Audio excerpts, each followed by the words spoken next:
अस्सलाम वालेकुम। अशफाक इसाक सत्ती हाजिर खिदमत है और आप मेरे YouTube चैनल को लाइक एंड सब्सक्राइब कर सकते हैं ताकि ज़बरदस्त किस्म की वीडियोस जो हम आपके लिए बिलखुसूस बनाते हैं वो आप तक पहुंच सकें।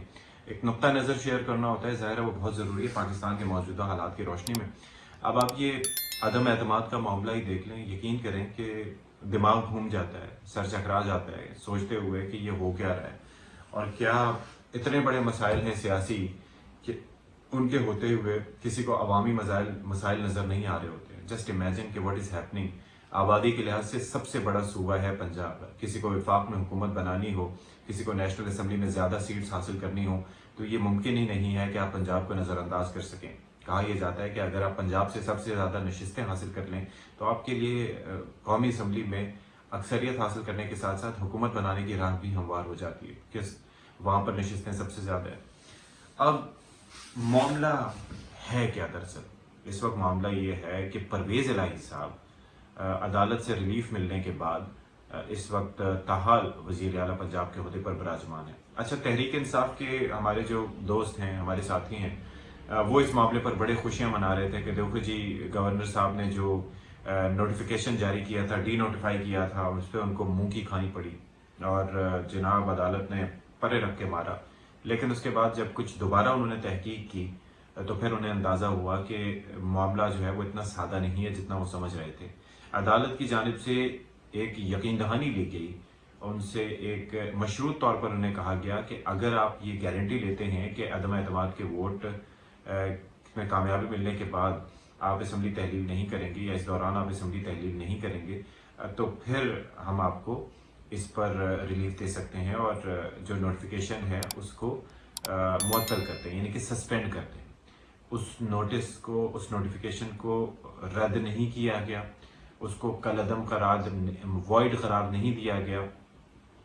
तो ये बड़ा समझने की ज़रूरत है। अच्छा, ये मामला इतना आसान नहीं था। 12:30 बजे की नोटिफिकेशन जारी हुआ, इस पे भी बताया गया है कि गवर्नर पंजाब की जानिब से डायरेक्टिव्स दे दिए गए थे, लेकिन उसके बाद फिर चीफ सेक्रेटरी साहब ने दोबारा उस पर कानूनी राय मांगी और फिर कानूनी राय लेने के बाद फिर रात को ये नोटिफिकेशन जारी हुआ। तो basically he was just covering his grounds कि किसी तरीके से उनके ऊपर कोई ये चीज़ बाहर ना आए। अब इस मामले को कोर्ट में ले जाने का फैसला किया गया है। फिर जो लाहौर हाई कोर्ट की जानिब से जो डेट दी गई है वो 11 तारीख दी गई है। अब ये बड़ा एक लंबा टाइम है। आप अंदाज़ा कीजिए कि पीटीआई तो कह रही है कि हम उससे पहले कर लेंगे, लेकिन इससे बड़ा मौका मिलता है कि दूसरे तरीके इख्तियार किए जाएं, चमक दिखा के या कुछ इस तरह से करके। अब उसमें कई प्लेयर्स हैं। ख्वाजा साद रफीक कहते हैं कि परवेज इलाही साहब इस पर जो है वो उन्होंने मंडी लगाई हुई है, वो खरीदो फरोख्त की कोशिश कर रहे हैं। शाह महमूद कुरैशी साहब इल्ज़ाम लगा रहे हैं पीपल्स पार्टी पे, जरदारी साहब के ऊपर कि उन्होंने जनाब यहाँ पर पूरी तैयारियां की हुई हैं और खरीदो फरोख्त के लिए, जोड़ तोड़ के लिए वहाँ पर बैठे हुए हैं। राना सलाउल्लाह भी कहते हैं कि जी हॉर्स ट्रेडिंग हो सकती है वहाँ पर। और ऐसे में खबर जबान कायरा साहब ये फरमाते हैं कि जनाब इस सारी सिचुएशन का बेनिफिशरी कौन है, वो हैं परवेज इलाही साहब। अब कौल फिल में इतने तजाद सामने आ रहे हैं और हर गुजरते दिन के साथ बयान चेंज होते जा रहे हैं तमाम हमारे सियासी रहनुमाओं के, कि पहले जो लोग असम्बली में रहना चाहते थे अब वो वहाँ से जाना चाहते हैं और जो नहीं जाना चाहते थे वहाँ रहना चाहते हैं। अजीब ही चक्कर हो रहा है, यानी कि ये एक्सप्लेन करना भी मुश्किल हो रहा है कि आखिर ऐसा है क्या। फिर ऑप्शंस क्या होंगे अगर परवेज इलाही साहब किसी तरीके से एतमाद का वोट जीत जाते हैं? उसके बाद फिर पीडीएम के पास ऑप्शंस क्या होंगे असम्बली तहलील होने से बचाने के लिए? और क्या वाकईतन ये तहरीक इंसाफ के मुफाद में है कि असम्बली तहलील हो? अगर ये मुफाद में ही होता तो फिर ऐसा क्यों नहीं किया खान साहब ने कि केपी असम्बली तहलील कर दी होती? कर देनी चाहिए थी, लेकिन व्हाट इज वेटिंग फॉर? फिर काफ़ी सारी चीज़ें हैं जिनके जवाब मिलना बहुत ज़रूरी है। फिर आगे का सीट एडजस्टमेंट के मामले पर भी आप देख लें कि काफ़ी अभी भी बातचीत चल रही है कि किसी तरीके से ये मामला आगे बढ़ें, कोई ज़्यादा से ज़्यादा बेनिफिट्स हासिल किए जा सकें।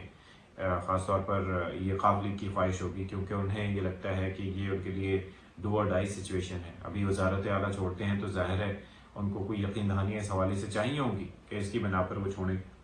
वैसे तो नहीं चौधरी कोई फैसले करते। फिर काफिली के अपने अंदर जो 10 नशिस्तें हैं वो भी क्या सारी की सारी उनकी हैं, ये भी देखना बाकी है ना। फिर आपस में उनके अख्तिलाफात भी हैं। कामिल अली आगा साहब को ओहदे से हटा दिया था, उनकी रुकनीत मुअत्तल कर दी, वो बात करते हैं कि नहीं जी मेरी तो रुकनीत मौजूद है, ये फारिग हो गए थे। तो ये सियासी जमातों में बड़ा कुछ चल रहा है जी, बहुत कुछ चल रहा है। किस तरीके से ये आगे बढ़ेंगी, किस तरीके से किसके नज़रियात किसको सपोर्ट करते हैं, और ऐसे में अवाम किसकी तरफ देखें। अमन अमान की सूरत हाल पे आप देख लें कि वैसे लॉ एंड ऑर्डर सूबाई मसला है, लेकिन दहशत गर्दी तो सूबाई मसला नहीं है, उसके ऊपर तो सबके फोकस की ज़रूरत है। और ऐसी सिचुएशन में जबकि सब इस वक्त धींगा मुश्ती में लगे हुए हैं कि इक़्तिदार में आया जाए या इक़्तिदार बचाया जाए, ये सारा फोकस है। तो ऐसे में फिर आवाम का कौन सोचेगा? ये महंगाई बढ़ती रहे, एलसीज ना खुलें, 400 से 500 कंटेनर्स भले वहाँ पर फंसे रहें, वो सोयाबीन वाले कंटेनर्स भले उनको ना आने दिया जाए, ministry of food insecurity food security भले उसके ऊपर अपनी, वो भी चीमा साहब के अंडर ही है, तैयारी बशीर चीमा साहब के। तो जस्ट इमेजिन कि फिर मामला कैसे आगे बढ़ेंगे, फिर आवाम तो सफ़र ही करेंगे, सिसकेंगे, तड़पेंगे। This needs to change. लोगों के लिए सोचना चाहिए। जो लोग आपको इक़्तिदार में लेके आते हैं वो आपको हटा भी सकते हैं, और यकीन कीजिए कि भले आपको किसी की भी सपोर्ट हासिल हो, ताकत का सरचश्मा अवाम ही होते हैं। उनको अपने फैसलों में एतमाद में लेना चाहिए। ये नहीं कहना चाहिए कि जी अवाम से शेयर करने की क्या ज़रूरत है। तो they need to understand that. Stay tuned for more.